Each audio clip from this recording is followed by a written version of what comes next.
تلادیس کا آدم خور، ایک دل دہلا دینے والی سچی کہانی۔ پسند آئے تو لائک کیجیے، دوستوں کے ساتھ شیئر کیجیے، چینل کو سبسکرائب کرنا نہ بھولیے اور بیل کا بٹن ضرور دبائیں۔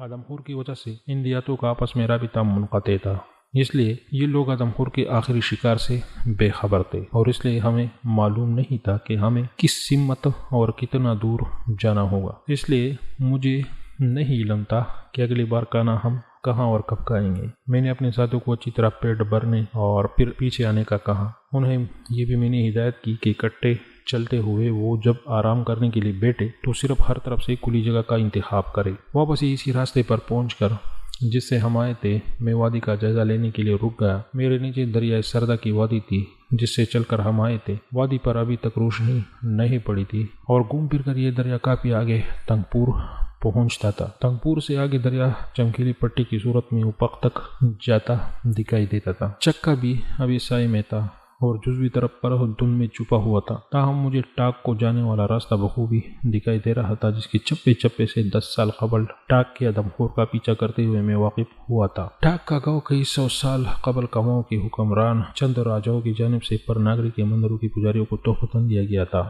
اس منظر کو دیکھتے ہوئے مجھے 25 برس پورے ہو گئے ہیں۔ یہ عرصہ بہت لمبا ہے اور اس دوران کیا کچھ نہیں ہو گیا، لیکن جو یادیں دماغ میں انمٹ نقوش چھوڑ گئی ہو وہ ہمیشہ تازہ رہتی ہے۔ تلادیس کے آدم خور کے پیچھے 5 دن کا عرصہ میرے ذہن میں آج بھی اس طرح تازہ ہے جیسے 25 سال قبل تھا۔ پہاڑ کی دوسری جانب جا کر یہ راستہ اچھی خاصی سڑک پر چڑھتا تھا جو 6 فٹ چوڑی تھی اور شرقاً غرباً پیلی ہوئی تھی۔ یہاں میرے سامنے ایک عجیب مسئلہ آکڑا ہوا، چونکہ مجھے دائیں یا بائیں کوئی گاؤں دکھائی نہیں دے رہے تھے، تو اس لیے یہ فیصلہ کرنا مشکل تھا کہ کس جانب رخ کروں۔ پھر میں نے سوچا کہ بائیں سڑک زیادہ سے زیادہ دریائے سردا تک لے جائے گی، تو میں نے اس کو اختیار کیا۔ اگر مجھے چہل قدمی کے لیے جگہ اور وقت کا انتخاب دیا جائے تو میرے نزدیک اپریل کے اوائل میں ہمالیہ کی کسی بھی اچھی سرسبز پہاڑی کے شمالی جانب کے چہل قدمی بہترین ہے۔ اس وقت پورے ماحول پر بہار آئی ہوئی تھی، پتجھڑ کے شکار درختوں پر نئے پتے نکل رہے ہوتے ہیں اور رنگا رنگ پھول کھلے ہوتے ہیں۔ بے شمار اقسام کے پرندے چہچہا رہے ہوتے ہیں جو سردیوں میں نیچے وادی میں چلے گئے ہوتے ہیں۔ ان کے گھونسلے یہاں ہوتے ہوئے اور ملاپ کے لیے ہنسی خوشی چہچہاتے ہیں۔ اس علاقے میں جہاں چہل قدمی کے دوران کوئی خطرہ لاحق نہ ہو تو بندہ محض اپنے پرندوں کو سنتا اور ان درختوں اور پھولوں سے لطف اندوز ہوتا ہے، تاہم جب آدم خور کا خطرہ سر پر ہو تو بندہ ان جگہوں پر چلتے ہوئے بے فکر نہیں رہ سکتا۔ ہر قسم کے کھیل میں خطرے کا عنصر اسے زیادہ دلچسپ بنا دیتا ہے۔ اس کے علاوہ شکاری ہو یا کھلاڑی اس کی صلاحیتوں کو جلا بخشتا ہے اور آنکھ اور کان انتہائی ذمہ داری سے جنگل میں اپنا فرض نبھاتے ہیں۔ تاہم ایسا خطرہ جس سے آپ بخوبی واقف ہو اور اس کے لیے تیار بھی ہو، تو پھر وہ خطرہ آپ کو فطرت سے لطف اندوز ہونے سے نہیں روک سکتا، چاہے ان پولوں کی کنج کے پیچھے بوکا آدم خور ہی کیوں چھپا ہو۔ اس کنج کے رنگ پر کوئی فرق نہیں پڑتا۔ اس طرح درخت کی چوٹی پر چہچہاتی چڑیا کی آواز اس وجہ سے بری نہیں ہو جاتی کہ اسی درخت کی نچلی شاخوں پر ایک اور پرندہ جنگل کے باسیوں کو شیر کی آمد سے خبردار کر رہا ہوتا ہے۔ ہو سکتا ہے کہ چند خوش نصیب ایسے ہو کہ انہیں ڈر نہ لگتا ہو، لیکن میں ان میں سے نہیں۔ زندگی جنگل میں گزارنے کے باوجود مجھے شیر کے دانتوں اور پنجوں سے اسی طرح ہی ڈر لگتا ہے جس طرح کہ بچپن میں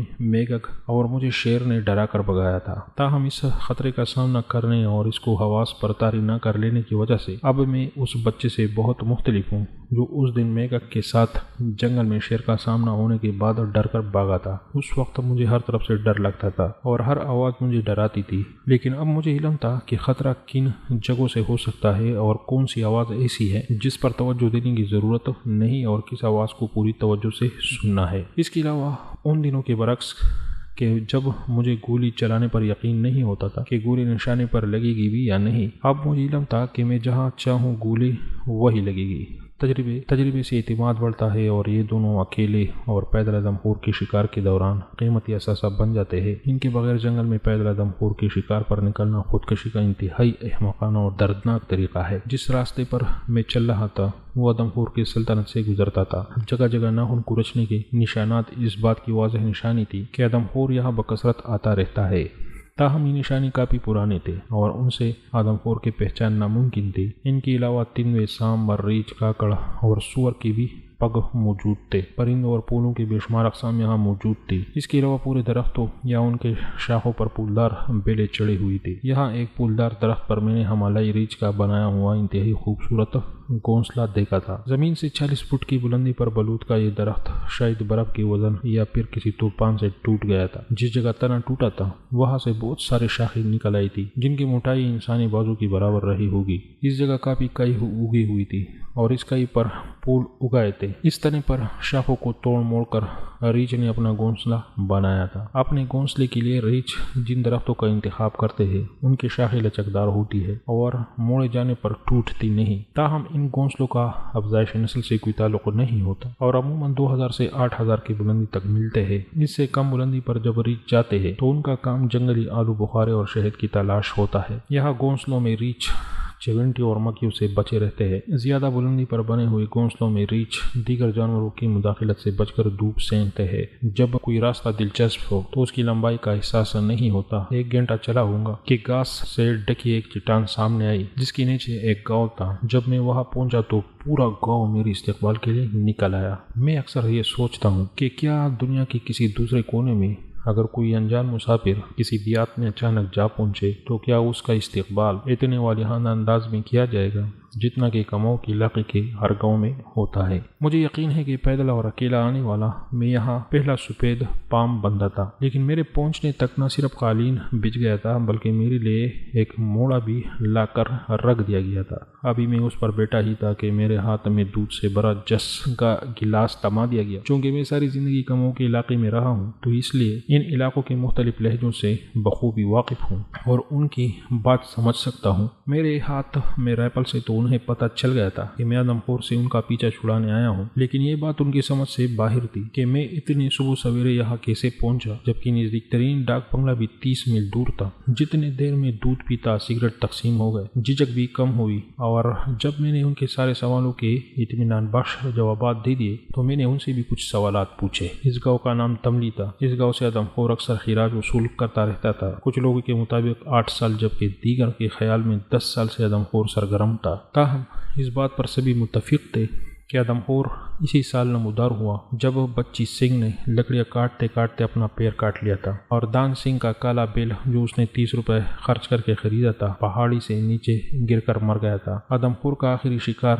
کندن کی ماں تھی جو مارچ کی 20 تاریخ کو ماری گئی۔ وہ بیچاری دیگر خواتین کے ساتھ کھیت میں کام کر رہی تھی۔ کوئی نہیں جانتا تھا کہ آدم خور نر ہے یا مادہ۔ انہیں صرف اتنا علم تھا کہ آدم خور بہت بڑا جانور ہے اور اس کے خوف سے کھیتی باڑی بند ہو گئی تھی اور کسی کی ہمت نہیں تھی کہ تنگ پور جا کر گاؤں والوں کے لیے خوردونوش کا سامان لا سکے۔ آدم خور اس گاؤں سے کبھی کبھی زیادہ دن غائب نہیں رہا تھا اور اگر میں ان کی درخواست کو قبول کر کے یہی رہ جاتا تو پورے تلا دیش میں یہ جگہ بہترین ثابت ہوتی۔ جب لوگوں کو آپ پر اندھا اعتقاد ہو تو انہیں آدم خور کے رحم و کرم پر چھوڑ کر جانا اتنا سہل کام نہیں، لیکن انہوں نے آرام سے میری توجیہ مان لی اور پھر یہ وعدہ کر کے کہ جون ہی موقع ملا میں ان کے پاس ضرور آؤں گا میں واپس چل پڑا۔ جس جگہ یہ راستہ جنگل والے راستے سے ملتا ہے میں نے وہ نشان ہٹایا جو میں نے آتے وقت رکھا تھا اور دوسری جانب وہی نشان رکھ دیا۔ مزید احتیاط کے پیش نظر میں نے دوسری جانب سڑک پر وہ نشان رکھ دیا جس سے سڑک بند دکھائی دیتی ہے۔ یہ 2 نشان کاموں میں ہر کوئی جانتا ہے اور اگرچہ میں نے اپنے ساتھیوں کو اس کے بارے میں پہلے سے نہیں بتایا تھا لیکن مجھے علم تھا کہ وہ نشان دیکھتے ہی میرا مقصد سمجھ جائیں گے۔ پہلا نشان دراصل ایک چھوٹی سی شاخ تھی جو سڑک کے درمیان کسی پتھر یا لکڑی کے نیچے دبا دی جاتی ہے اور اس کے پتوں کا رخ اسی جانب ہوتا ہے جس جانب بندہ جاتا ہے۔ دوسرا نشان 2 شاخوں پر مشتمل ہوتا ہے جو کانٹے کی شکل میں رکھی جاتی ہے۔ مغرب کی جانب جانے والی یہ سڑک تقریباً ہموار تھی، بلوط کے اونچے اونچے درختوں سے بھرے جنگل سے ہو کر گزرتی تھی اور راستے پر گھٹنوں تک اونچی اگی ہوئی گھاس وغیرہ تھی۔ تاہم جس جگہ بھی ذرا سا جنگل چدرا ہوتا وہاں سے برف سے ڈکی چوٹیوں والی پہاڑیاں دکھائی دیتی جو تحت نگاہ مشرق کو جاتی دکھائی دیتی۔ 4 میل مغرب کی سمت جا کر یہ سڑک پھر شمال کو مڑتی ہے اور وادی کے سرے سے گزرتی ہے۔ وادی میں ایک صاف شفاف پانی کا چشمہ بہہ رہا تھا